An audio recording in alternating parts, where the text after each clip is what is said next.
All right, everybody. We're back. Lance Luke and Martin Pea. We have an interesting topic that applies to a lot of people, not only in Hawaii, but in the United States and around the world.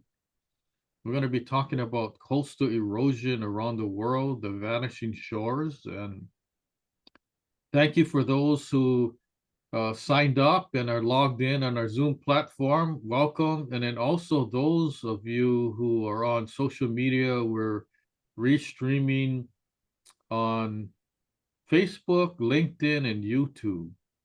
And it's a topic that I've been wanting to talk about for quite a while now. Um, I didn't know it was this critical, but it is. So let's go right to some slides here. I'm gonna skip this. National Building Expert. This webinar is presented by Construction Management Inspection, which is a construction management building inspection company located in Honolulu, Hawaii. Um, Believe it or not, we travel throughout the United States and in some parts of the world doing uh, different types of inspections and projects and writing books and stuff. So we're not just limited to Hawaii. And the coastal erosion issue, believe it or not, has been known for a while now, since like the 70s when I was in high school. Geez, I feel kind of old now. Martin, how about you? Okay, you're older than me. So anyway, when I was in high school, I never knew about this coastal erosion. Although when I was younger, we used to go to Kailua Beach, and during different seasons, we noticed that the sand had severely eroded, especially Kailua, Lanikai area. Um, there's a canal that connects, goes all the way to the beach, and some seasonal times we noticed we could see the roots of the ironwood trees and all that. And then when it was full sand, you know, no roots were visible. But I didn't think anything of it. Then now I'm thinking this is probably part of the situation. And there's countries that are having severe erosion problems. And we're talking about um, big, big areas. Australia, Canada, China, Mexico, Chile, United States, UK, and Gambia are some of the countries. But almost every country that's in a coastal area is affected. So I don't have too many slides, but just give you a overview, broad brush idea of what's happening, and then I'll do a summary that kind of covers more information in addition to what's on the slides. So um, thank you for those of you attending from all over the world, because even if you not affected because you don't live in near the beach or the coastal area, you're still really affected because this problem affects everybody. So let's go right to it. What is coastal erosion? What's the definition? Well, you know what erosion is, right? You have a solid rock or solid dirt area, and through different factors, weathering and whatnot, it starts eroding the soil or the rock or whatever kind of substrate we're talking about. So coastal erosion is a process by which local sea level rise, wave action, and coastal flooding wear down or remove shoreline materials like sand, soil, and rock. So imagine whatever is at the beach area that's not water or sand, um, will get eroded eventually by the ocean. It could be the wind, heavy wind, and the water just wearing down the shoreline materials. So it doesn't matter if it's hard sand, soil, or rock, it just gets worn down. Hard rock also gets worn down, as evidenced by if you ever went to a river and you look at the river rocks, the rocks are smooth. It didn't used to be that way. It got smooth through the water current and years of um, the water moving these rocks around, and eventually it gets smooth. It's like you have sharp pieces of glass, like beach glass. The glass was actually sharp, but it kept getting grinded down by the sand and the waves, and eventually the pieces of glass become smooth. So that's why the beach glass is all smooth, and that's from basically the grinding, and you could call it erosion if you want. So the key drivers in this whole problem is rising sea levels due to climate change. And if you don't believe in sea level rise, or you don't believe in climate change or anything, that's fine. But it's happening, right? And it's been proven by the government and scientists and all that. Also, lately, have you noticed that we're having more stronger and more frequent storms? So 20 years ago, 30 years ago, we never had these kind of storms. We never had this kind of major wildfires and natural disasters, hurricanes and tornadoes and things like that. So um, the world is changing, and that's why they say it's climate change. Now, the other factor is, in addition to the natural factor, there's human activities, including coastal development and people who are trying to preserve their beachfront property, but they're doing things that are not consistent with what the government wants. Okay, and I'll talk a little bit more about that later. Why does it all matter? Well, this whole issue of coastal problem, we have threatened ecosystems, property, and infrastructure. So imagine you have a nice, calm beach and you have nice coral and fish and everything. Now, when there's a major storm, what happens, right? Everything gets thrown out of whack. So you have heavy rain on land, and now what happens is there's so much water, the water ends up pushing the dirt, rocks, and debris and everything into the ocean. And now all of a sudden, your beautiful coral reefs are covered with silt and soil, and it the coral reef can't survive, right? Because it gets smothered. There's no sunlight. And then what happens if the coral reef dies? No fish is going to want to come around, right? So it's a bigger problem than what people think. The other thing is, anytime you have more erosion and sections of the beach getting eroded away, it leads to loss of public beaches and also habitats. So not only for humans, but for fish and other ocean creatures, crabs and moss and things like that. So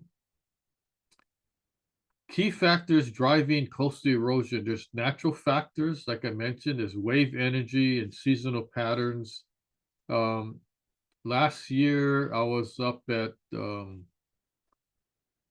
in California at a beach close to San Luis Obispo, and there's three piers, and only one of them is working. Two of them got damaged by a storm, and I guess the government had no money to fix the pier up, so it can't be used right now. So that's been an issue.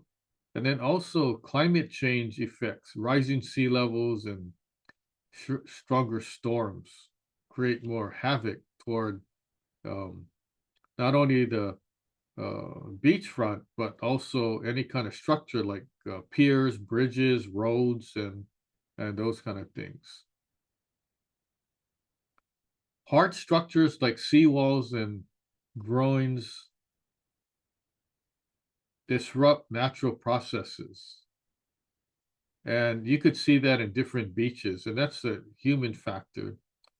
Urbanization and development in coastal areas, whenever there's more development, more building near the coast or right at the beach, basically, that becomes an issue too.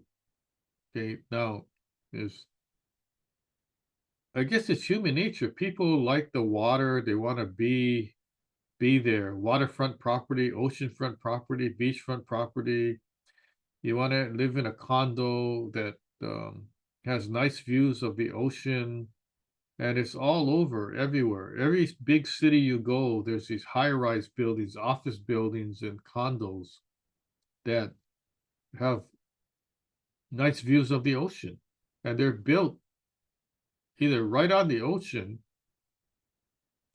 close to the beach, or near the vicinity. So if you're located in Hawaii and you know where Kaka'ako is and Waikiki, you got all these hotels and condos that basically are built right on the beach. Even if it's 500 yards away, it's still considered basically oceanfront or coastal. Ala Moana Shopping Center is steps away from Magic Island and Ala Moana Beach Park. That's considered coastal property, right? So all the Kaka'ako areas, same thing. Let's talk about global statistics. Average annual recession of 3 to 10 feet in vulnerable areas globally. 3 to 10 feet. Can you imagine that? So an average person is between 5 to 6 feet high in height. Martin is not average because he's over 6 feet. So, but imagine a regular human standing, and then the height of the erosion is higher than a human because we're talking the maximum around 10 feet, right? So this is a pretty big thing. And also increased storm intensity accelerates damage. So you've seen pictures, videos when there's major storms, hurricanes, and all that affecting different areas, and you find out that you got huge areas that are basically underwater, right? In Louisiana, New Orleans, practically that whole city was underwater, and Florida, when you have major hurricanes and all that, there's proven facts to back this stuff up. Now let's talk about some key examples of coastal hardening efforts and impacts. And we're talking about the island of Kauai in Hawaii, cocoa palms, which is a development that's just been abandoned. The buildings have been abandoned for many, many years, and there's pros and cons. The developer wants to build the project, and the local residents say no, they don't want it for different reasons. Okay, so there's a proposed project of building a seawall and breakwater using what's called a sand saver plastic structures to trap sand. The concerns, risks of debris pollution after storms, disruption of natural sand flow, the outcome expected to accelerate erosion and negatively affect nearby beaches. Now, let me talk about the sand saver structures. Basically, these huge, what looks like barricades, like when you drive in on the road and there's traffic and you see these huge plastic barricades, it sort of looks like that, except there's tapered holes. It's like these modular contraptions with taper holes in it. Each one weighs about 5,200 pounds. What happens, it gets filled with sand and water, um, and then the sand goes through the holes after it fills up the module. And then because of the way the tapered holes are, the sand can't go back out into the ocean. It ends up staying basically where it is. So that's the idea. It's not made out of any kind of concrete or metal rebar that can rust. Concrete can break apart.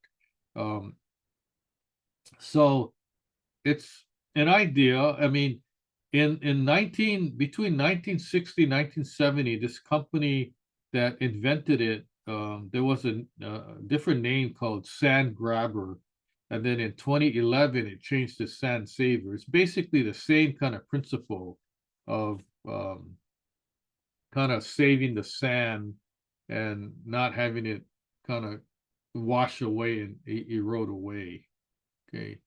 Um, you heard of Sunset Beach, Oahu? That's a nice surfing spot, but guess what? Uh, it's good surf, but it's bad for homes who are on the beach. I actually inspected a house that fell into the ocean, basically, and it was on the news and everything. But it's been problematic. And we're talking about North Shore on the island of Oahu. It's a nice scenic spot, good surf. You got good food. You got all these food trucks there.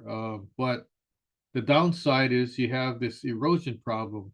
So what happens is the residents who live on Sunset Beach, right on the ocean, they're getting blasted with losing their property, losing sand, um, and it's eroding away. So they decide that the temporary solution is to add more sand by filling up what's called burritos. So they have these big canvas type bags, fill it up with sand, and it's called a sand burrito.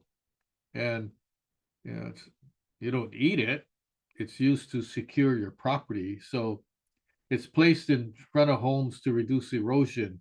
In the case of when your home is on beachfront property and the front of your house is not at the beach, it's placed in the backyard, your backyard, in back of your house, not in front.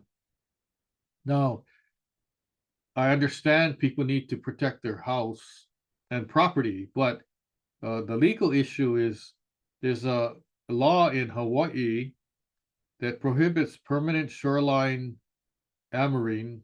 However, emergency exceptions allow temporary walls and sandbags. So uh, people who live on the coast and they're having their sand eroded away and their houses are really suspect to getting damaged, they're taking measures, uh, installing big rocks, pouring concrete, uh, bringing in huge trees and whatever they need to do. And some of them don't have permission to do that, and they get cited, and it becomes a legal issue. In 19, um, excuse me, in 2024, there was an enforcement. This is last year. Homeowners fined up to $1 million for unapproved seawalls and sandbags. So you cannot just bring in big rocks or big, huge trees or fill concrete or build walls and all that without the government approval. So they're very strict. Impact of hardening on beaches in Hawaii. Hard structures reflect wave energy, causing sand to be pulled offshore. Over 70% of the beaches in Hawaii are under threat due to rising sea levels and hardening process. For example, Waikiki Beach, they've done it several times. When so much sand eroded away, they have to actually bring in more sand and and fill up the beach. And there's a term that they use, and it's called beach nourishment. And it's nothing to do with like eating and nourishing your body. That's just some kind of terminology they use to some kind of fancy term of just putting more sand back on the beach. And does it work? No, it doesn't, because you bring in more sand and the ocean just eventually erodes it away. And next thing you know, you got to fill it up again. Okay, so it's just a constant situation. Coastal erosion in the United States, Alaska, Shishmaref, Alaska. I haven't been there, but I've done some research, and there's a lot of erosion there, and people actually had to move out of areas that were too close to the ocean.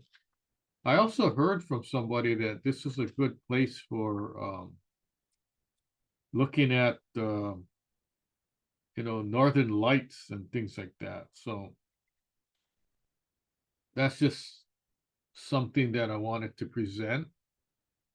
And then Dana Point, California. I actually went there maybe four or 5 years ago, and the photos that you see are real photos. It's kind of crazy, and you wonder how do these people build multi-million-dollar mansions on cliffs that now it's cliffs are eroding away. So there was a important event in 2024. There was a severe winter storm, and it caused landslides and cliff collapse. Some of the houses actually were sliding down the hill, or if you look, they were like ready to fall down. And they're talking about some erosion projections. Coastal retreat is expected to accelerate to 10.5 feet per year by 2100 due to rising sea levels. So we do a lot of research on these subjects, and there's no indication that this is going to stop at any time or not get as bad as the projections. Okay, so it's going to get worse, not better. Pacifica, California, if you drive down Pacific Highway 101, there's some coastal areas where the highway is so close to the ocean, and they have to do major repairs. So it's just happening all the time. The future risks, up to 75% of California beaches could vanish by the end of the century.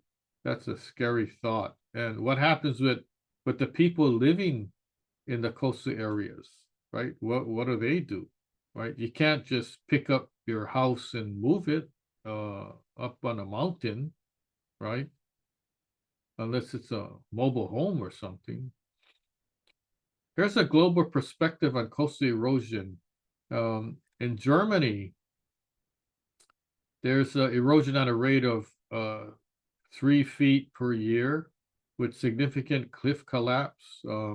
In January 2024, threatening buildings and habitats. In Mexico, they lost 98 feet of coastline in 2023 due to rising sea levels and storms. So this is a real thing.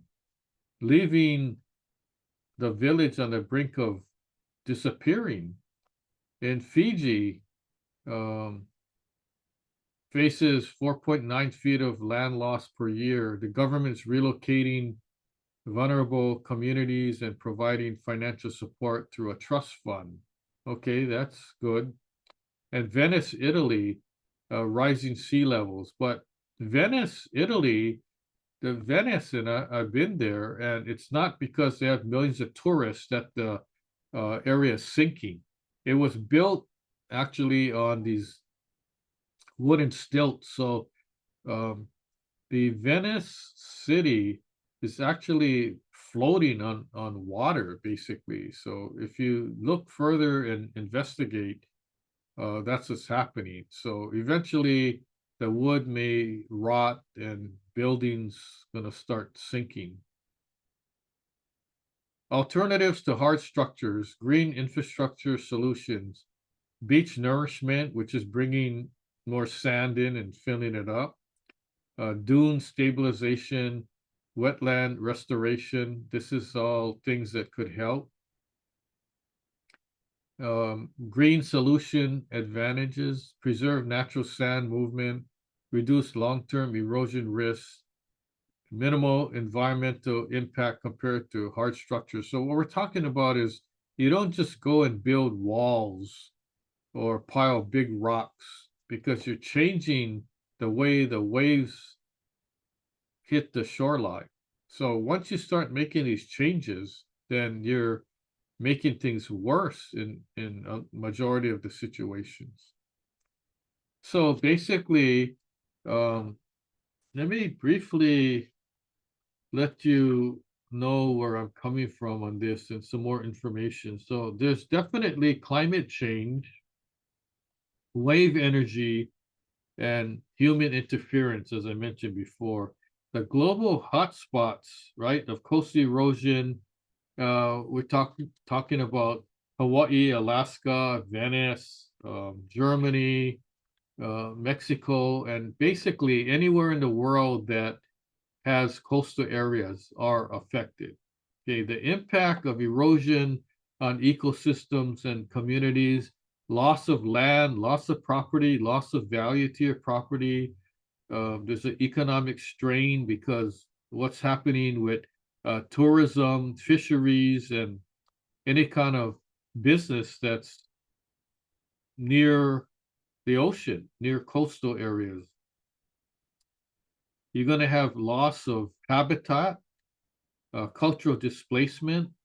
Maybe you have uh, traditional things, and now you're going to lose it because the property is basically eroding away. So the mitigation of coastal erosion is there's natural based solutions, strategic relocation, global collaboration, and public awareness. So the reason why we're doing this webinar is to basically give public awareness that this is what's happening and it's not going to get any better. The situation is going to get a lot worse. Okay, so um, that's basically what I wanted to say. So if you live in oceanfront property, beachfront property, just be aware if it's not happening now, it's going to happen in the future. And that's not only me saying that, that's scientists saying that, there's a government saying, there's a lot of governmental agencies that are involved in this situation. Even NASA is involved. So you can do more research if you're interested. Uh, Before we get to the Q&A, I got some things to discuss. We have a website. If you don't know, it's called askbuildingexpert.now.site, and every single one of our webinars, we post it so you can watch it uh, at no charge, and whatever handouts are available. And we've given a lot to date, so I'll go down the list shortly. What's coming up? We have interesting webinars in July, reading and understanding cell reports, and we're talking about the Florida building collapse. What's the latest on that one?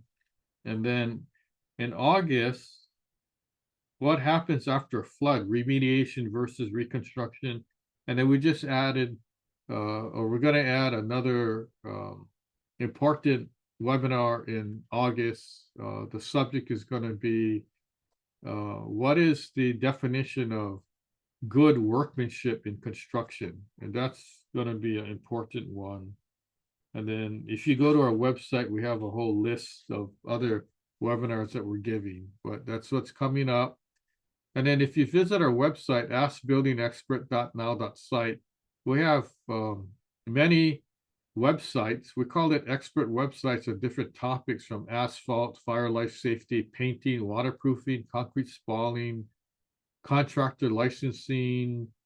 We have one on the Lahaina wildfire, and we're working on LA wildfire as we speak. So those are many expert websites. You can get free information. We have our National Building Expert blog also. And in the webinars, like I mentioned, we got so many different subjects. I think we covered most everything, but if you think of a good topic you want us to talk about, uh, reach out to us and we'll be able to consider that for future webinars. Right now, we have the schedule pretty much set. Can't believe half the year is over already. It's crazy how things go. And then right now, we're offering whatever books you want that's available on our website to download for free. And we're going to change that shortly because all the books are available on Amazon. And since Martin and I need lunch money, we're going to switch it to, if you want a book, you're going to have to buy it. But for right now, take advantage. We've got Senior Safety in the Home, Asphalt Reconstruction, Cast Iron Drain Piping, How Safe is Your Building. We call that book one. That's the first book that started this whole series of books. Monster Houses, Concrete Spalling, Lahaina Wildfire. The last count was close to 60 books that are written and published on Amazon so far. So I'm not stopping. I like to write. I like to disseminate the information, so help people. So that's our whole purpose. We have another expert website called Construction Expert, and you can go to that one. And now we're at the Q&A. So you got questions, we got answers. So my information is listed here on the screen. Lance Luke at HawaiiBuildingExpert.com. My phone number is 808-754-3425. I almost forgot my phone number. Okay, so let me bring up Martin and let's see if we have any questions that came up. So Martin, are you around? Yes, Lance, I'm still here. Interesting Okay, topic. good. So let me stop share here and then we'll get to the Q&A. So hopefully there's questions that came up. We've got some that have been submitted from different sources, some earlier, and we can hit those. Okay, sounds good. Okay, I don't see any questions on the Zoom right away, but if you do have, feel free to ask Lance. So something that's coming up earlier here is I don't know, they seem kind of technical or types of questions, but let's hit them. The first one we have is, what are the primary factors driving the accelerated rates of coastal erosion globally? And how do they differ between natural and human-induced causes? So what's your take, Okay. Lance? Well, as I mentioned before, the natural elements, natural disasters would be hurricanes, storms, um, just rising sea level and all that causing the erosion. So anytime you have a storm, that's threatening to the environment and also the coastal areas, the beachfront property and all that, trees. I've seen entire coconut trees floating in the water, because of the wave action and the erosion. Um, that's the natural. The man-made things are when people decide to build structures, groins or walls, or piling up concrete blocks or things like that, um, in their backyard. And what happens when they do that, when the waves come, it hits this hard surface and it goes in a different direction. It doesn't go like a natural direction. So um, by doing that, like let's say one house decides to just build a concrete structure, a wall in their backyard.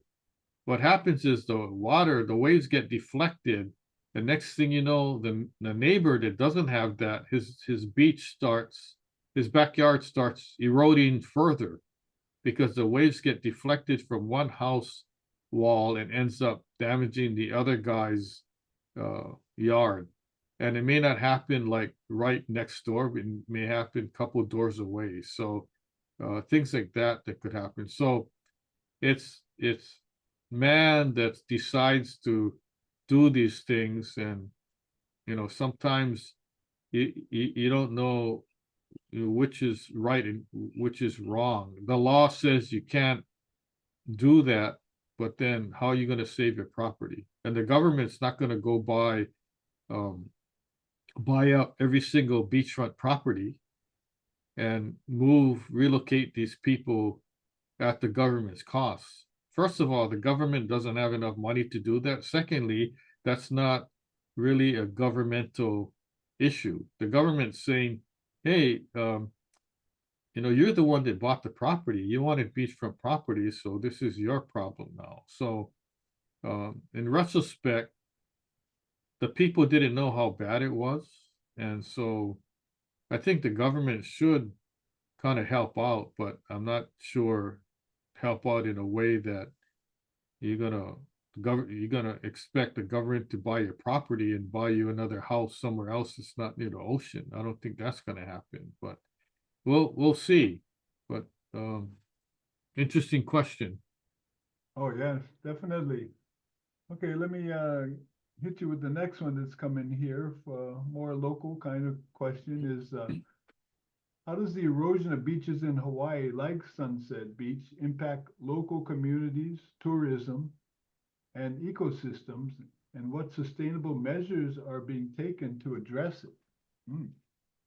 Well, it's interesting because the majority of tourists come, they want to just see the big waves and go stop at the lunch wagon and eat shave ice and shrimp plates, garlic shrimp or whatever. But they're not too concerned about this issue because there's surveys done, and slowly we're getting there. But um, I don't think it's a tourist concern at this point more than it should be um, the local people and the government. And there's always this fight going on, tug of war between the residents and the government about who's going to do what and what can be done and things like that.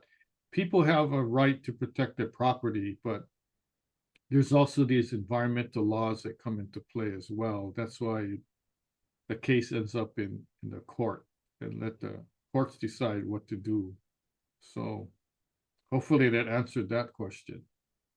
Well, let me just ask something. I thought I just saw something from the governor's office or something where they're adding this new tourist fee to I guess help preserve the local environment or something. So it seems like there's another fee now for the tourists to pay to help enjoy all of our locations. So I just saw something on that. Just kind of Yeah, yeah. I'm happy for that. I'm glad because that money's supposed to go to help uh the situation that we have when there's too many people here and there's not enough money to maintain our parks and things like that. So I mean, look what's happening in Europe. Like Venice, they charge like I think last time I checked was either 5 to 10 euros per day to visit Venice. And I mean, when you're a tourist on vacation, that's not going to deter me from going to Venice. I'll pay the 5 to 10 euros a day just to be the tourist, right? So, but that's a deterrent. But if you look at Venice and Barcelona, when these local people are actually approaching the tourists and shooting them with water from their water guns because there's too many tourists. I mean, I agree because I was in Venice and I was in Barcelona several years ago um and other areas, Lisbon, and man, there's like so many tourists. So I told my wife I don't want to go to these places because there's too many people already, right? Let's go someplace quieter. So it's interesting, but it's happening. And um, I agree that too many people is not good, and there should be some kind of tax, right? And so um, Hawaii is a beautiful place, and we don't want to get destroyed because there's too many tourists coming in. But yet, if the tourists don't come in, there goes our economy. So it's kind of a give and take there. But yeah, so you're right. That's what's happening. Yeah, always trade-offs, yeah. Yeah. Okay, let me check on the next question here. Question is, what are some of the most effective alternatives to seawalls and other hard structures for mitigating coastal erosion? And can they be applied universally? You talked about something, the sand grabber thing, yeah. Yeah, well, there's actually something new that just got invented, and it's called I don't know what the term is, but what they do is they scientists develop this and they use electricity Mm. and in electricity in the sand, and the voltage is really low. It's they say the voltage is so low it's equivalent to like a kid's toy flashlight. So it's not like, plugging something into the electrical outlet of your house. It's way lower than that. But what happens, the idea behind that is you put electricity in the sand, and what happens is the sand becomes hard. So it almost turns the loose sand into hard concrete kind of thing. Oh, And they're they're they've done tests and all that, and I haven't seen it done commercially yet, but we'll see what happens with that. So that might be an idea. I don't think I think I like that idea. I don't think it's gonna work at every single circumstance, but we'll see what happens, right? The concern I have is um, what happens when you do that, right? You don't know what kind of marine creatures are in that area. So if you're gonna shock them, they're gonna die, right? So I don't know. I mean, they may become fossils in the future, but who knows? But I think um, the progress is being made to try and figure out all these different methods to help the situation. So the idea would be, oh, okay, if my house is on a cliff ready to fall down because the sand's eroding, hey, let's try to do that and make the sand solid so my house doesn't fall off the cliff or fall oh, into the ocean, that kind of thing. So we'll see. I mean, with progress, there's always pros and cons. So we'll see what happens in the future with that idea. okay. Well, it sounds interesting. Yeah, I was kind of wondering how was that going to work? What was it going to do to benefit the homeowners or the shoreline people? But yeah, so what you're saying is they would actually create a cement wall under whatever with the sand, so that would hopefully keep the erosion from continuing. Yeah. Yeah, so instead of constructing a new rock wall or new concrete wall with rebar and all that, you preserve the natural element and you just make it more solid. So that's the whole idea, Yeah, right?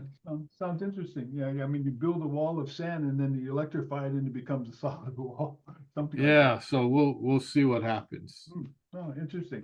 Okay, sounds good. All right, what's our next question here? This one is asking, with rising sea levels and intensifying storms due to climate change, how can governments and communities better prepare to adapt to the ongoing and future impacts of coastal erosion? So what sounds like, are there preventive measures that can be done maybe to Right mitigate the? now, I don't see any, right? So, like like for you and I, we live on a mountain, basically. We don't live near the ocean, right? So the idea would be, oh, well, if your house is at the beach, well, move it to the mountain.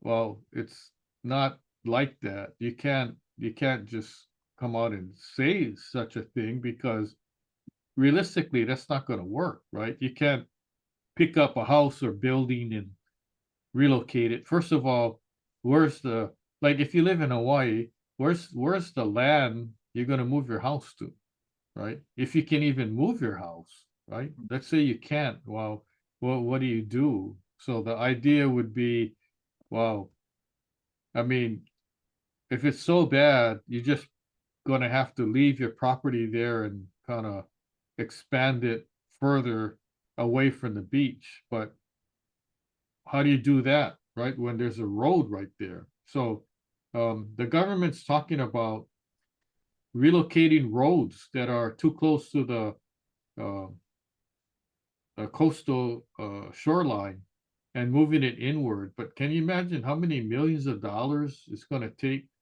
Billions of dollars to do that. If you're in California and you went on Highway 101, you see how many miles and miles of roads are on the coast, nice view and everything, but believe it or not, some of them are too close. So they're going to have to reroute that. That's going to take billions of dollars to do that. And who's going to pay for that, right? The government is going to pay for it, but who funds the government? It's the people, the public, right? So we'll see what happens. Okay. Yeah, it's a tough one, yeah. Okay, Right. this next question seems to kind of follow up to that is what role can local communities play in reducing the impacts of coastal erosion and advocating for sustainable coastal management practices? Seems like Well, a government question again. well, actually, public awareness and the government, and this is my personal opinion, is not really doing a good job in this coastal erosion, climate change issue, because if you look at um, the approvals that the government's giving to these developers developing properties in areas that need to be protected and all that, I don't think the government's really doing a good job. I think the government should step it up and do a better job. Um, but it's kind of like, okay, we need more housing, we need affordable housing, so let's build already. Let's build because we have a big homeless population. We need affordable housing. So it's a trade-off, right? Instead of not building in this area, I think we should just build and kind of forget about environmental factors and all that. So it's another trade-off that um, comes about, but I don't know. We'll see, but I think more public awareness would be good, and not just like, well, my house isn't at the beach, so I shouldn't be concerned, right? But it's going to affect everybody because if you like, for instance, if you live in Hawaii and your house is not at the beach, but there's some development going on, or they got to move a road or whatever, you're going to end up paying for it in taxes. Okay, for instance, guess what? If you're not aware, your your sewer bill is going to go sky high, right? And the government needs money to pay for new infrastructure. Where are they going to get the money from, right? They're going to get the money from you. So it's going to increase. It's sort of like a tax, but they call it a fee or sewer surcharge. It's basically your tax for everything, right? You got to pay property taxes if you own your own house, right? In addition to paying property taxes, you have to pay your utility bill. And your electric bill is high if you don't have PV or solar. And then your water bill may not be that high, but your sewer bill is high and it's going to keep going up. So when the government needs funding for different things, they're thinking about ways to get their money, right? Like trash pickup, Have you heard of the government deciding to charge you for trash pickup? Can you imagine getting a bill every month, like you get your electric bill or water bill, and there's a trash refuse bill, and it's by how many cans they pick up, and you're gonna get like one refuse bill, and it's gonna be divided into three: your regular trash, your green, and your recycles. So believe it or not, it costs money to pay for the city to pick up your recycles. Is it even worth it? Right? So it's interesting, but I know one condo community that voted to not even recycle anymore because it costs too much to pay for somebody to gather the recycles and then haul it to the recycle place. They're like, we're paying more to have somebody do that. So you know what? Well, forget about recycling. Just have everybody throw their recycles in the trash and let the city deal with it. So it's coming to that point. It's like a money issue. So, Martin, we got any other questions or comments?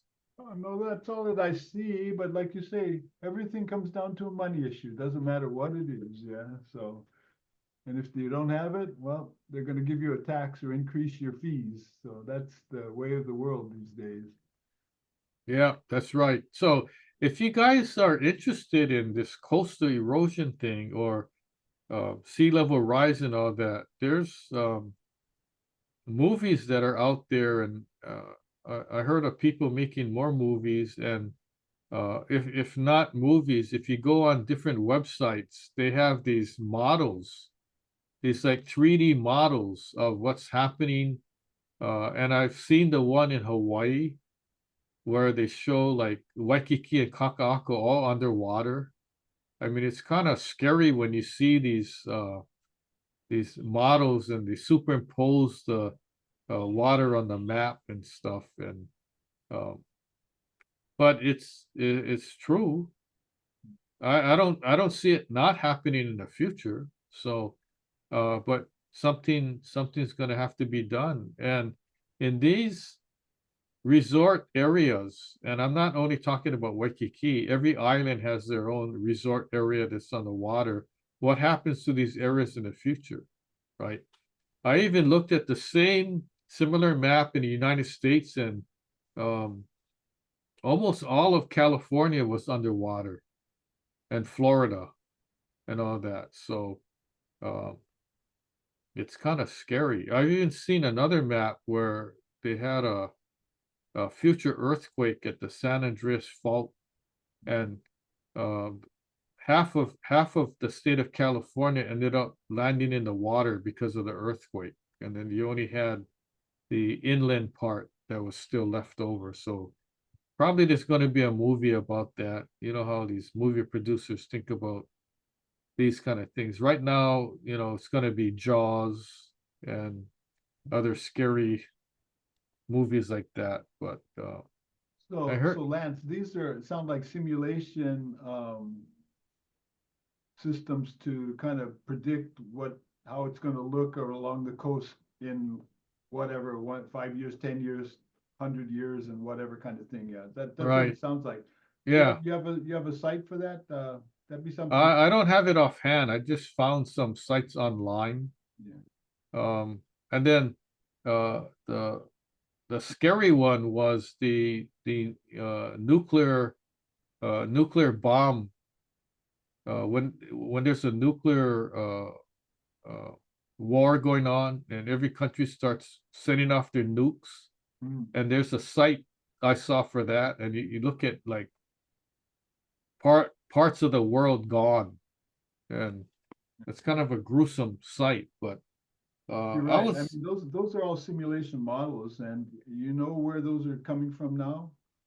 They're using AI oh yeah, to yeah, predict all of this stuff, and it's predictions, but the accuracy of those AI models and simulations are they have high probability rates, well above 50%, up to 80, 90% accuracy of those things. So I mean, it's something to be concerned about, and I think what you're doing here to really bring the awareness to everybody is important, because like you say, this is all coming. It's just a matter of when. Yeah, it's a matter of timing. Yeah. That's right. So even if the AI simulations aren't exactly correct, the idea is this gonna happen or not? I'm talking about the sea level rise and all that. I'm not talking Right, about the nuclear bombs and right. whatnot.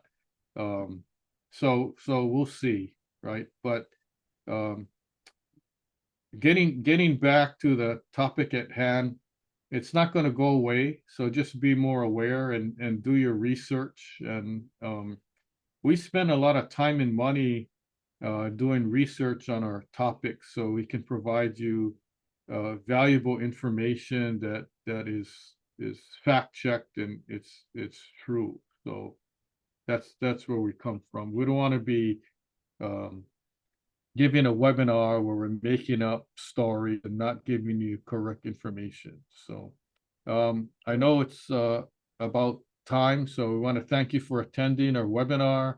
If you have any questions or comments, please post it to the various social media sites. If you have any ideas for any future webinar topics, just reach out to us and we'll have a little powwow and discuss it and see what we want to do. So appreciate you guys attending. Those of you are on our Zoom platform and from other parts of the world, I'm happy that you guys spent your time with us, and we're happy to share the information. So until then, we'll see you at the next webinar. Aloha, mahalo.